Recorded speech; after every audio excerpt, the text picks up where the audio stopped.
Hello my dear students, ಹೇಗಿದ್ದೀರಾ ಎಲ್ಲರೂ? Welcome back to Pallavi tutorial channel. Already ನಾನು business studies and accountancy model question paper 1 and model question paper 2ಗೆ ಸಂಬಂಧಪಟ್ಟ ಹಾಗೆ 1 and 2 marks ಕ್ವಶನ್ಸಿಗೆ ಯಾವ ರೀತಿಯಾಗಿ ಆನ್ಸರ್ನ ಬರೆದ್ರೆ ನಿಮಗೆ ಫುಲ್ ಮಾರ್ಕ್ಸ್ ಸಿಗುತ್ತೆ. And business studies also model question paper 1 mark and 2 ಮಾರ್ಕ್ಸಿಗೆ ಯಾವ ರೀತಿಯಾಗಿ ಥಿಯರಿ ಕ್ವಶನ್ಸ್ ಆಗಿರೋದ್ರಿಂದ ಯಾವ ರೀತಿಯಾಗಿ ಆನ್ಸರ್ ಬರೆದ್ರೆ ನಿಮಗೆ ಫುಲ್ ಮಾರ್ಕ್ಸ್ ಸಿಗುತ್ತೆ ಅಂತ ಹೇಳ್ಕೊಂಡು ವೀಡಿಯೋಸ್ನ ಆಲ್ರೆಡಿ ಅಪ್ಲೋಡ್ ಮಾಡಿದ್ದೀನಿ. ವಾಚ್ ಮಾಡಿಲ್ಲ ಅಂತ ಹೇಳಿದ್ರೆ ವಾಚ್ ಮಾಡಿ, ಡಿಸ್ಕ್ರಿಪ್ಷನಲ್ಲಿ ಅದರ ಲಿಂಕ್ ಇದೆ. ಇವತ್ತು ಬಿಸ್ನೆಸ್ ಸ್ಟಡೀಸ್ ಮಾಡಲ್ ಕ್ವಶನ್ ಪೇಪರ್ 2 ಈ ಮಾಡಲ್ ಕ್ವಶನ್ ಪೇಪರ್ 2 ಅಲ್ಲಿ ಟೋಟಲ್ ಆಗಿ ಅವರು 1 ಮಾರ್ಕಿನ 12 ಕ್ವಶನ್ಸನ್ನು ಕೇಳ್ತಾರೆ. ನೀವು 10 ಕ್ವಶನ್ಸಿಗೆ ಆನ್ಸರ್ನ ಮಾಡಬೇಕು. ಡೈರೆಕ್ಟಾಗಿ ಕಾನ್ಸೆಪ್ಟಿಗೆ ಹೋಗೋಣ. ಫಸ್ಟ್ ಕ್ವಶನ್ ಏನಿದೆ, name any one trade centre of ancient India ಅಂತ ಕೇಳಿದ್ದಾರೆ. ಯಾವುದಾದ್ರೂ ಒಂದು ಟ್ರೇಡ್ ಸೆಂಟರ್ನ ಬರೀರಿ ಅಂತ ಕೇಳಿದ್ದಾರೆ. ಸೊ ನಾನಿಲ್ಲಿ 4 ಹೇಳಿದ್ದೀನಿ, ನೀವು ಯಾವುದಾದ್ರೂ ಒಂದನ್ನು ಬರೆದ್ರೆ ಸಾಕು. ವಾರಣಾಸಿ, ಪಾಟಲಿಪುತ್ರ, ಮಥುರಾ, ಸೂರತ್. ಮಥುರಾ ಬೇರೆ, ಎರಡರಲ್ಲಿ ಯಾವುದಾದ್ರೂ ಒಂದನ್ನು ಬರಿಬೋದು. ವಾರಣಾಸಿ, ಪಾಟಲಿಪುತ್ರ, ಮಥುರಾ, ಸೂರತ್. ಓಕೆನಾ? Second question, who are co parceners. Who is karta, who are co ಪರ್ಸೋನರ್ಸ್. ಎರಡು ಕಾನ್ಸೆಪ್ಟು ಕೂಡ ಇಂಪಾರ್ಟೆಂಟ್ ಅಂತ ಹೇಳಿದ್ದೆ. ಸೊ ಇದಕ್ಕೆ answer, according to the law HUF is a group of people. This group would include the eldest member and 3 generations of a family and all these members recognised as co parceners. ಗೊತ್ತಿದೆ, HUF ಅಲ್ಲಿ head of the ಫ್ಯಾಮಿಲಿಯನ್ನು ಕರ್ತ ಅಂತ ಕರಿತೀವಿ. Remaining ಉಳಿದಿರುವಂತಹ family ಮೆಂಬರ್ಸನ್ನು ನಾವೇನಂತ ಕರಿತೀವಿ? ಕೋ ಪರ್ಸೋನರ್ಸ್ ಅಂತ ಕರಿತೀವಿ. ಓಕೆನಾ? Next third one, in a cooperative society the principle followed is. Cooperative ಸೊಸೈಟಿಯಲ್ಲಿ ಒಂದು ಪ್ರಿನ್ಸಿಪಲ್ ಇದೆ, ಒಂದು ರೂಲ್ಸ್ ಇದೆ. ಆ ರೂಲ್ ಏನು ಅಂತ ಹೇಳ್ಕೊಂಡು ಆಪ್ಷನ್ಸ್ ಕೊಟ್ಟಿದ್ದಾರೆ. 1 share 1 vote, 1 man 1 vote, multiple votes, no vote. ಇದಕ್ಕೆ ಆನ್ಸರ್ ಏನು ಅಂತ ಹೇಳಿದ್ರೆ option B, 1 man 1 vote. 1 man 1 vote ಈ ರೀತಿಯಾಗಿ ಬರಿಬೇಕು. ಕ್ವಶನ್ ನಂಬರ್ 3 ಅಂತ ಹಾಕಿ ಆನ್ಸರ್ ಬಿ, 1 ಮ್ಯಾನ್ 1 ವೋಟ್. ಓಕೆನಾ? Next fourth question, what is public sector? What you mean by private sector ಅಂತಲೂ ಕೂಡ ಕೇಳ್ತಾರೆ, ಅದು ಕೂಡ ಇಂಪಾರ್ಟೆಂಟು. ಇಲ್ಲಿ ಪಬ್ಲಿಕ್ ಸೆಕ್ಟರ್ ಕೇಳಿದ್ದಾರೆ ಸೆಕೆಂಡ್ ಮಾಡಲ್ ಕ್ವಶನ್ ಪೇಪರಲ್ಲಿ. ಸೊ ನೀವು ಅದಕ್ಕೆ ಆನ್ಸರ್ನ ಯಾವ ರೀತಿ ಬರಿಬೇಕು ಅಂತ ಹೇಳಿದ್ರೆ, the public sector consists of various organizations owned and managed by central or state or by both governments. ಸಾಕಾಗತ್ತೆ ಇಷ್ಟು ಬರೆದ್ರೆ 1 ಮಾರ್ಕ್ ಆಗಿರೋದ್ರಿಂದ. Next fifth question, expand IFSC ಅಂತ ಕೇಳಿದ್ದಾರೆ. IFSCಯನ್ನು ವಿಸ್ತರಿಸಿ ಅಂತ ಕೇಳಿದ್ದಾರೆ. ಅದಕ್ಕೆ answer Indian financial system code. Next sixth question, which of the following is not a type of banks. ಕೊಟ್ಟಿರುವಂತಹ 4 ಆಪ್ಷನ್ ಕೊಟ್ಟಿದ್ದಾರಲ್ಲ, ಆ 4 ಬ್ಯಾಂಕಲ್ಲಿ ಯಾವುದು ಬ್ಯಾಂಕ್ ಅಲ್ಲ ಅಂತ ಕೇಳಿದ್ದಾರೆ. Commercial bank, cooperatives bank, central bank, savings bank. ಅಲ್ಲಿಗೆ ABC 3 ಕೂಡ ನಿಜವಾದ ಬ್ಯಾಂಕ್ಗಳೇ, ಬಟ್ ಸೇವಿಂಗ್ಸ್ ಬ್ಯಾಂಕ್ ಅನ್ನುವಂತಹ ಬ್ಯಾಂಕ್ ಇಲ್ಲ. ಅದಕ್ಕಾಗಿ answer option D, savings bank. Not ಅಂತ ಕೇಳಿದ್ದಾರೆ, ಅಲ್ಲಿ ನಾಟ್ ಅನ್ನೋ ವರ್ಡನ್ನ ಯಾವುದೇ ಕಾರಣಕ್ಕೂ ಮರಿಬೇಡಿ. ನಾಟ್ ಎ ಟೈಪ್ ಅಂತ ಕೇಳಿರೋದ್ರಿಂದ answer savings bank. Next seventh question, what is B2B ಅಂತ ಕೇಳಿದ್ದಾರೆ. ಗೊತ್ತಿದೆ, B2B, B2C, C2C ಎಲ್ಲ ಗೊತ್ತಿದೆಯಲ್ಲ ನಿಮಗೆ. ವಾಟ್ ಈಸ್ B2B ಕೇಳಿದ್ದಾರೆ, business to business. Next eighth question, important question. ಇದನ್ನು ಪಬ್ಲಿಕ್ ಕಂಪನಿ ಮೇಲೆ ಬೇಕಾದರೂ ಕೇಳಬಹುದು, ಪ್ರೈವೇಟ್ ಕಂಪನಿ ಮೇಲೆ ಬೇಕಾದರೂ ಕೇಳಬಹುದು. Minimum number of members essential to form a private ಕಂಪನಿಯನ್ನು ಸ್ಟಾರ್ಟ್ ಮಾಡಲಿಕ್ಕೆ ಮಿನಿಮಮ್ ಮೆಂಬರ್ಸು ಎಷ್ಟು ಬೇಕು, ಮಿನಿಮಮ್ ನಂಬರ್ ಆಫ್ ಮೆಂಬರ್ಸು ಎಷ್ಟು ಬೇಕು ಅಂತ ಕೇಳಿದ್ದಾರೆ. ಸೊ ಆನ್ಸರ್ನ ಈ ರೀತಿಯಾಗಿ ಬರೆದ್ರೆ ಮಾತ್ರ ವ್ಯಾಲ್ಯೂಯೇಟರ್ಗೆ ಅಟ್ರಾಕ್ಟ್ ಆಗುತ್ತೆ. ನೋಡ್ಕೊಳ್ಳಿ, private company minimum to maximum 200, 50 to 200 ಅಂತ ಬೇಕಾದರೂ ಬರಿಬಹುದು. ಓಕೆನಾ? Next ninth question, what is wholesale trade, what is retail trade and what is wholesale trade. ಎರಡು ಕಾನ್ಸೆಪ್ಟು ಕೂಡ ಇಂಪಾರ್ಟೆಂಟು. ಸೊ ಹೋಲ್ಸೇಲ್ ಟ್ರೇಡಿಗೆ ನೀವು ಆನ್ಸರ್ನ ಯಾವ ರೀತಿಯಾಗಿ ಬರೀಬೇಕು? Wholesale trade is the purchase and sale of goods and services in large quantities or bulk for resale or intermediate use purpose. ಗೊತ್ತಿದೆ ಅಲ್ವಾ?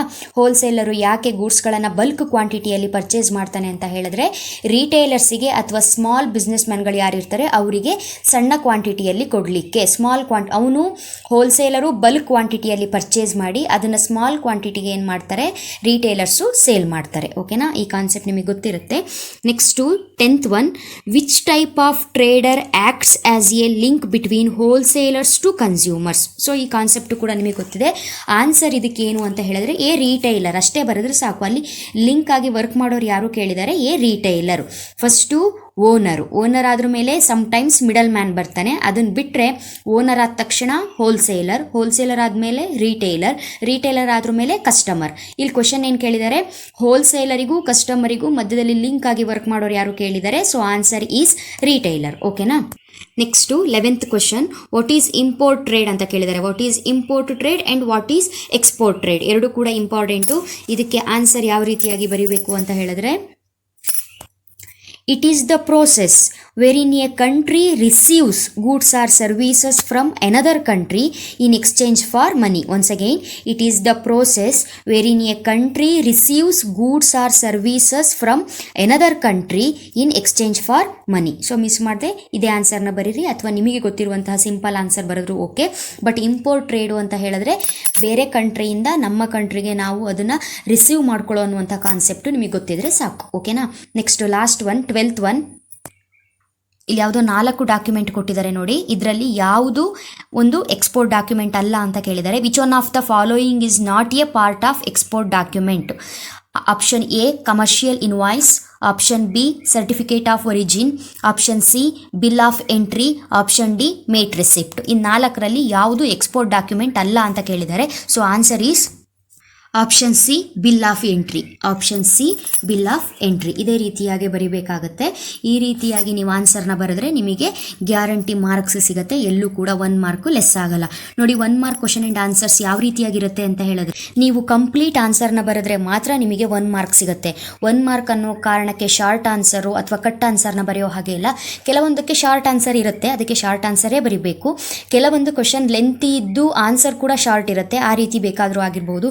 ಒಂದು ಕ್ವಶನ್ ಶಾರ್ಟ್ ಇರುತ್ತೆ, ಆನ್ಸರು ಲಾಂಗ್ ಇರುತ್ತೆ. 1 ಮಾರ್ಕಿಗೆ ಇಷ್ಟೊಂದು ಬರಿಬೇಕಾ ಅಂತ ನೀವೇ ಅದನ್ನು ಡಿಸೈಡ್ ಮಾಡ್ಕೋಬಾರ್ದು. ಕಂಪ್ಲೀಟ್ ಆನ್ಸರ್ನೇ ಬರಿಬೇಕು, ಅವಾಗ ಮಾತ್ರ ನಿಮಗೆ ಫುಲ್ ಮಾರ್ಕ್ಸು ಸಿಗುತ್ತೆ. ಮಾಡಲ್ ಕ್ವಶನ್ ಪೇಪರ್ 2 ಬಿಸ್ನೆಸ್ ಸ್ಟಡೀಸಿಗೆ ಸಂಬಂಧಪಟ್ಟ ಹಾಗೆ ಸೆಕ್ಷನ್ ಬಿ. ಡೈರೆಕ್ಟ್ ಆಗಿ ಕಾನ್ಸೆಪ್ಟಿಗೆ ಹೋಗೋಣ. 13 ಕ್ವಶನ್ ಏನು ಕೇಳಿದ್ದಾರೆ ಅವರು, ವಾಟ್ ಈಸ್ ಎಂಪ್ಲಾಯ್ಮೆಂಟ್ ಅಂತ ಕೇಳಿದ್ದಾರೆ. ವಾಟ್ ಈಸ್ ಎಂಪ್ಲಾಯ್ಮೆಂಟ್ ನೋಡಿ, what you mean by profession ಅಂತ ಬೇಕಾದರೂ ಕೇಳ್ಬೋದು, ವಾಟ್ ಈಸ್ ಬಿಸ್ನೆಸ್ ಅಂತ ಬೇಕಾದರೂ ಕೇಳ್ಬೋದು, ವಾಟ್ ಈಸ್ ಎಂಪ್ಲಾಯ್ಮೆಂಟ್ ಅಂತ ಬೇಕಾದರೂ ಕೇಳ್ಬೋದು. ಸೊ ಬಿಸ್ನೆಸ್, ಎಂಪ್ಲಾಯ್ಮೆಂಟ್, ಪ್ರೊಫೆಷನ್ ಈ 3 ಮೀನಿಂಗ್ನು ನೀವು ಕಲ್ತ್ಕೊಂಡಿರಬೇಕಾಗತ್ತೆ. ಮಾಡಲ್ ಕ್ವಶನ್ ಪೇಪರ್ 1ನಲ್ಲಿ ಏನು ಕೇಳಿದ್ರು, ವಾಟ್ ಈಸ್ ಬಿಸ್ನೆಸ್ ಕೇಳಿದ್ರು, ಇದರಲ್ಲಿ ಎಂಪ್ಲಾಯ್ಮೆಂಟ್ ಕೇಳಿದ್ದಾರೆ. ಸೊ ನೋಡಿಕೊಂಡು ಓದ್ಕೊಳ್ಳಿ. Answer, employment is the occupation in which people work for others and get remuneration in return. ಅಂತ ಹೇಳಿದ್ರೆ ಏನು, ಬೇರೆಯವರಿಗೋಸ್ಕರ ನಾವು ಏನು ಮಾಡೋವಂಥದ್ದು, ವರ್ಕನ್ನು ಮಾಡೋವಂಥದ್ದು. ಆ ವರ್ಕ್ನ ನಾವು ಸುಮ್ಮನೆ ಮಾಡೋದಿಲ್ಲ, ಮಾಡಿದ್ದಕ್ಕೆ ಓನರ್ ಅನ್ಸ್ಕೊಂಡವರು ಏನು ಮಾಡ್ತಾರೆ, ನಮಗೆ ರಿಟರ್ನ್ಸನ್ನು ಕೊಡ್ತಾರೆ. For example, any person working for others on A salary basis ಅಂತ ಬರೆದ್ರೆ ಸಾಕು. ನೆಕ್ಸ್ಟು ಡಿಫೈನ್ ಪಾರ್ಟ್ನರ್ಶಿಪ್ ಅಂತ ಕೇಳಿದ್ದಾರೆ. 14th ಕ್ವಶನ್ ಡಿಫೈನ್ ಅಂತ ಕೇಳಿದ್ದಾರೆ. ನೋಡಿ, ತುಂಬ ಜನ ಸ್ಟೂಡೆಂಟ್ಸು ಕನ್ಫ್ಯೂಸ್ ಮಾಡ್ಕೋತೀರಾ. ಡಿಫೈನ್ ಪಾರ್ಟ್ನರ್ಶಿಪ್ ಅಂತ ಕೇಳಿದಾಗ ಮೀನಿಂಗ್ನ ಬರೆದಿಟ್ಟು ಬರ್ತೀರಾ. ಆದರೆ ಅವರು ಡಿಫೈನ್ ಅಂತ ಕೇಳಿದಾಗ ನೀವು ಡೆಫಿನಿಷನ್ನೇ ಬರಿಬೇಕು, ಮೀನಿಂಗ್ನ ಬರಿಬಾರ್ದು. ನೋಡಿ, ನಾನಲ್ಲಿ ಆನ್ಸರ್ ಫಸ್ಟಲ್ಲಿ ಏನು ಬರೆದಿದ್ದೀನಲ್ಲ, ಇದು meaning. A partnership is a formal agreement by 2 or more parties to manage and operate a business and share its profits. ಇದೇನು ಮೀನಿಂಗ್, ಬಟ್ ಅವ್ರು ಕೇಳಿರೋದೇನು ಡೆಫಿನಿಷನ್. ಸೊ ನೀವು ಡೆಫಿನಿಷನ್ನೇ ಬರಿಬೇಕು. Definition, the Indian partnership act 1932 section 4 of the Indian Partnership Act. Partnership is the relationship between persons who have agreed to share the profits of a business carried on by all or any one of them acting for all. Once again, partnership is the relation between persons who have agreed to share the profits of a business carried on by all or any one of them acting for all. So next question ಏನು ಕೇಳಿದ್ದಾರೆ, private ಕಂಪನಿಯ ಫೀಚರ್ಸ್ನ ಬರೀರಿ ಅಂತ ಕೇಳಿದ್ದಾರೆ. ಇದು 2 marks question ಆಗಿರೋದ್ರಿಂದ ನೀವು 2 ಫೀಚರ್ಸ್ನ ಬರೆದ್ರೆ ಸಾಕಾಗುತ್ತೆ. ಬಟ್ ನಿಮಗೆ ಹೆಲ್ಪ್ ಆಗಲಿ ಅನ್ನೋ ಕಾರಣಕ್ಕೆ ನಾನು 6 ಫೀಚರ್ಸ್ನ ಹೇಳಿದ್ದೀನಿ. ಇದರಲ್ಲಿ ನಿಮಗೆ ಯಾವುದು ಈಸಿ ಅನಿಸುತ್ತೋ ಅದನ್ನು ಬರೀರಿ, ಬಟ್ ಡೀಟೇಲ್ ಆಗಿ ಬರೀರಿ. ಓಕೆನಾ. ಪ್ರೈವೇಟ್ ಕಂಪನಿಯ ಫೀಚರ್ಸ್ನ ಹೇಳೋದಾದರೆ, ಪ್ರೈವೇಟ್ ಕಂಪನಿಯನ್ನು ಎಸ್ಟಾಬ್ಲಿಷ್ ಮಾಡಲಿಕ್ಕೆ ಮಿನಿಮಮ್ ನಂಬರ್ ಆಫ್ ಮೆಂಬರ್ಸು ಎಷ್ಟು ಬೇಕು, 2 ಮೆಂಬರ್ಸ್ ಬೇಕು. ಮ್ಯಾಕ್ಸಿಮಮ್ ನಂಬರ್ ಆಫ್ ಮೆಂಬರ್ಸ್ ಎಷ್ಟು ಬೇಕು ಅಂತ ಹೇಳಿದ್ರೆ 50 to 200. ನೆಕ್ಸ್ಟು ಪ್ರೈವೇಟ್ ಕಂಪನಿಯಲ್ಲಿ ಲಯಬಿಲಿಟಿ ಏನಿರುತ್ತಲ್ಲ ಅದು ಲಿಮಿಟೆಡ್ ಆಗಿರುತ್ತೆ. So limited liability. Next minimum paid up capital, separate legal entity. Next perpetual succession. Last one private limited. ಇದು 6 ಏನು ಫೀಚರ್ಸ್, ಯಾವುದಾದ್ರೂ ಎರಡನ್ನ ಬರೀರಿ. Next one of the important question ಯಾವುದು ಅಂತ ಹೇಳಿದ್ರೆ 16th one, what is departmental undertakings? What is departmental undertakings? Answer ಇದಕ್ಕೆ, departmental undertakings can be defined as the most common and established forms of public enterprises of A country.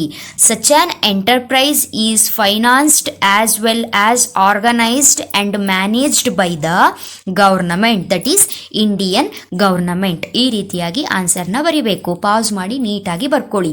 Next 17th question ಏನು ಕೇಳಿದರೆ, state any two differences between goods and services. State any two differences between goods and services. ನಾನಿಲ್ಲಿ 4 ಡಿಫರೆನ್ಸನ್ನು ಬರೆದಿದ್ದೀನಿ. ನಿಮಗೆ ಯಾವ್ದು ಈಸಿನೋ ಅದು 2 ಬರೀರಿ ಸಾಕು. ಓಕೆನಾ? ಇಲ್ಲಿ ಗೂಡ್ಸು ಮತ್ತು ಸರ್ವೀಸಸ್ ಅಂತ ಕಾಲಮ್ನ ಹಾಕೋಬೇಕು. ನೋಡಿ ಡಿಫ್ರೆನ್ಸ್ ಏನಿದೆ ಅಂತ ಹೇಳ್ಕೊಂಡು, ಗೂಡ್ಸಿಗೆ ಸಂಬಂಧಪಟ್ಟಾಗೆ transfer of ownership is possible. ಅಂದರೆ ಒಬ್ಬ ಗೂಡ್ಸನ್ನ ತೊಗೊಂಡಿರ್ತಾನೆ, ಅದು ಇನ್ನೊಬ್ನಿಗೆ ಸೇಲ್ ಮಾಡೋದ್ರ ಮೇಲೆ ಆ ಗೂಡ್ಸು ಇನ್ನೊಬ್ನದಾಗುತ್ತೆ. ಬಟ್ ಸರ್ವೀಸಸ್ ಹೇಗೆ ಅಂತ ಹೇಳಿದ್ರೆ transfer of ownership is not possible. ಯಾರು ಸರ್ವೀಸ್ನ ಕೊಟ್ಟಿರ್ತಾರೋ ಅವರ ಹೆಸರೇ ಕೊನೆವರೆಗೂ ಇರುತ್ತೆ. Next goods can be stored. Goods ಅನ್ನೋದು ಒಂದು ವಸ್ತು, ಅದನ್ನು ನಾವೇನು ಮಾಡ್ಬೋದು, ಸ್ಟೋರ್ ಮಾಡ್ಬೋದು. Services cannot be stored. Next 3ನೇದು, not all goods are perishable, services are perishable.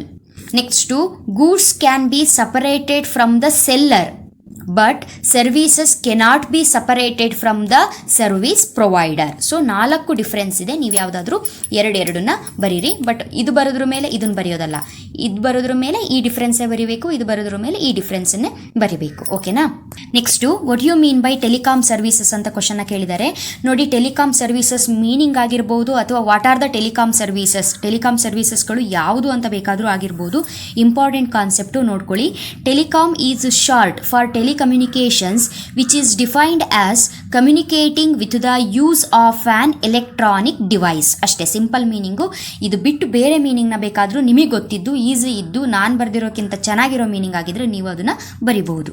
Next 2 marks question ಯಾವುದು ಅಂತ ಹೇಳಿದ್ರೆ, give the meaning of outsourcing. Give the meaning of outsourcing ಅಂತ ಕೇಳಿದರೆ, outsourcing is a business practice in which a company hires a third party to perform tasks, handle operations or provide services for the company. Outsourcing ಅಂತ ಹೇಳಿದ್ರೆ ಈ ರೀತಿ. ಓಕೆನಾ? Next what is MOA. What is MOA ಆಗಿರ್ಬೋದು, AOA ಆಗಿರ್ಬೋದು. 2 concept ಕೂಡ so ಇಲ್ಲಿ answer ಏನು ಅಂತ ಹೇಳಿದ್ರೆ, a memorandum of association is a legal document prepared in the formation and registration process of a limited liability company to define its relationship with shareholders. Once again important, ಅದಕ್ಕಾಗಿ ಇನ್ನೊಂದ್ಸಲ ಹೇಳ್ತಾ ಇದ್ದೀನಿ. A memorandum of association is a legal document prepared in the formation and registration process of a limited liability company to define its relationship with shareholders. Next to 21 question, state any 2 advantages of departmental stores. Important concept. Model question paper 1 ನಲ್ಲಿ disadvantages ಯಾವುದು ಅಂತ question ನ ಕೇಳಿದ್ದಾರೆ. ಯಾವುದಾದ್ರೂ 2 disadvantage ಬರೀರಿ ಅಂತ ಕೇಳಿದ್ದಾರೆ. ಇಲ್ಲಿ state any 2 advantages of departmental stores ಅಂತ ಕೇಳಿದ್ದಾರೆ. ಸೊ ಡಿಪಾರ್ಟ್ಮೆಂಟಲ್ ಸ್ಟೋರ್ಸು ಕಾನ್ಸೆಪ್ಟ್ ಏನಿದೆ ಅದರ ಅಡ್ವಾಂಟೇಜ್ ಆಗಿರಬಹುದು, ಡಿಸ್ಅಡ್ವಾಂಟೇಜ್ ಆಗಿರಬಹುದು, 2 ಕೂಡ ಇಂಪಾರ್ಟೆಂಟು. ನಾನಿಲ್ಲಿ 6 ಅಡ್ವಾಂಟೇಜಸ್ಗಳನ್ನು ಬರೆದಿದ್ದೀನಿ. ಇದರಲ್ಲಿ ನಿಮಗೆ ಯಾವುದು ಈಸಿನೋ ಅದು 2 ನೀವು ಬರಿಬಹುದು. ಓಕೆನಾ? So first one, shopping convenience, wide choice, economies of large scale, central location, large volume of sales, use of specialised services. ಎಲ್ರಿಗೂ ಈ ಕಾನ್ಸೆಪ್ಟ್ ಗೊತ್ತೇ ಇರುತ್ತೆ. ನಾವೇನಾದರೂ ಪರ್ಚೇಸ್ ಮಾಡೋ ಟೈಮಲ್ಲಿ, ಶಾಪಿಂಗ್ ಮಾಡೋ ಟೈಮಲ್ಲಿ ಆಲ್ ಇನ್ ಒನ್ ಅನ್ನೋ ರೀತಿ ಎಲ್ಲದು ಒಂದೇ ಜಾಗದಲ್ಲಿ ನಮಗೆ ಸಿಕ್ಕಾಗ ಅದರ ಖುಷಿನೇ ಬೇರೆ ಇರುತ್ತೆ. ನಾವು ಏನು ಮಾಡ್ಬೋದು, ಈಸಿಯಾಗಿ ಶಾಪಿಂಗ್ನ ಮಾಡ್ಬೋದು. ಸೊ ಅದು ಆ ಒಂದು ಕಾನ್ಸೆಪ್ಟನ್ನ ಮೈಂಡಲ್ಲಿ ಇಟ್ಕೊಂಡು ನೀವೇನು ಮಾಡ್ಬೋದು, ಅಡ್ವಾಂಟೇಜಸ್ನ ಬರಿಬಹುದು. Next 22nd question, give the meaning of AVM, automatic vending machines ಅಂತ ಕೇಳಿದ್ದಾರೆ. ಲಾಸ್ಟ್ ಪೇಪರಲ್ಲೂ ಕೂಡ ಈ ಕ್ವಶನ್ನ ಕೇಳಿದ್ರು, ಹಾಗಾಗಿ ಇದು ಇಂಪಾರ್ಟೆಂಟ್. ಓಕೆನಾ?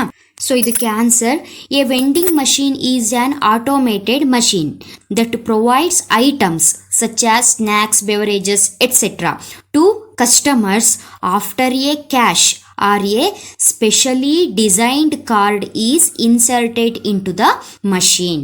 ಗೊತ್ತಾಯ್ತಲ್ಲ, ಇದು ಮೀನಿಂಗ್ ನೋಡ್ಕೊಳ್ಳಿ. ನೆಕ್ಸ್ಟು ಇಂಪಾರ್ಟೆಂಟ್ ಕ್ವಶನ್ ಇನ್ನೊಂದು, what is foreign direct investment? What is foreign direct investment? FDI ಒಂದೊಂದ್ಸಲ ಎಕ್ಸ್ಪ್ಯಾಂಡ್ FDI ಅಂತ 1 ಮಾರ್ಕಿಗೆ ಕೂಡ ಕೇಳ್ತಾರೆ, ಇಂಪಾರ್ಟೆಂಟ್. ಓಕೆನಾ? Answer, a foreign direct investment is a investment made by a firm or individual in one country into business interest located in another country. Once again, a foreign direct investment is a investment made by a firm or individual in one country into business interest located in another country. Next last one, what is mates receipt? Mates receipt ಅಂತ ಹೇಳಿದ್ರೆ ಏನು ಅಂತ ಕೇಳಿದ್ದಾರೆ. ಗೊತ್ತಿದೆ ನಿಮಗೆ, import export concept ಗೊತ್ತಿರುತ್ತೆ. So import procedure export ಪ್ರೊಸೀಜರ್ನ ನೀಟಾಗಿ ನೋಡ್ಕೊಳ್ಳಿ. ಸೆಕ್ಷನ್ ಡಿಗೂ ಕೂಡ ಆ ಒಂದು ಕ್ವಶನ್ನ ಕೇಳ್ತಾರೆ. Mates receipt is a temporary receipt issued and signed by the officer of a vessel to acknowledge the goods ready to be loaded on a ship.